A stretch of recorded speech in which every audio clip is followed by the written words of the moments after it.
BJP JJP गठबंधन के बीच चल रही तकरार को लेकर राजनीतिक सरगर्मियां तेज हैं। हरियाणा से दिल्ली तक अटकलों का बाजार गर्म है। इसी बीच राज्य के 4 निर्दलीय विधायकों की हरियाणा बीजेपी प्रभारी विप्लव देव से मुलाकात ने इस मामले को और ज्यादा तूल दे दिया है। अब जेजेपी के बीजेपी से अलग होने की अटकलें लग रही हैं। इसी बीच हरियाणा के उप मुख्यमंत्री दुष्यंत चौटाला का बयान आया है, जिसने बीजेपी और जेजेपी के बीच तकरार की अटकलों पर विराम लगा दिया। दुष्यंत चौटाला ने साफ कर दिया कि दोनों पार्टियां साथ मिलकर विधानसभा और लोकसभा चुनाव लड़ना चाहती हैं। हरियाणा के डिप्टी सीएम का कहना है कि बीजेपी और जेजेपी के अलग होने की खबरें 3 साल से चल रही हैं, लेकिन गठबंधन मजबूत है और इसमें कोई दरार नहीं है।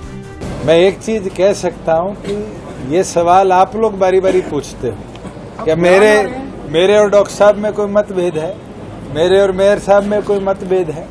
मैं एक चीज बोल सकता हूं कि दोनों पार्टियों का अलायंस जो था, उस समय जो भारतीय जनता पार्टी के राष्ट्रीय अध्यक्ष थे श्री अमित शाह जी, जो यूनियन होम मिनिस्टर भी है, उनके नेतृत्व में हुआ था और दोनों पार्टियों ने आपसी सहमति के साथ प्रदेश को कैसे स्टेबल और बेटर अलायंस चले, प्रदेश कैसे प्रगति के पथ पर चले, उसके ऊपर चर्चा करके ये निर्णय लिया था। ना मेरी मजबूरी थी, ना बीजेपी की मजबूरी थी। प्रदेश को स्टेबल सरकार मिले ये जरूरी था और हमने दिया। और 3.5 साल में 3.5 लाख बार आप लोगों ने तोड़वाने का प्रयास किया, हमने तो नहीं तोड़ा। और मैं आज बोल देता हूं, ना मेरे लिए जरूरी है ना उनके लिए जरूरी है। जिस दिन कोई खटास होगी, मुझे लगता है आप लोगों को पूछने का भी मौका नहीं मिलेगा। गठबंधन में क्यों है तनाव? पिछले दिनों विप्लव देव ने उचाना सीट से बीजेपी की प्रेमलता को अगला विधायक बताया था, जबकि वर्तमान में deputy CM Dushyant Chautala Uchana seat से विधायक हैं। ऐसे में चौटाला ने विप्लव देव के बयान पर पलटवार करते हुए कहा कि किसी के पेट में दर्द है तो मैं दर्द की दवाई नहीं दे सकता।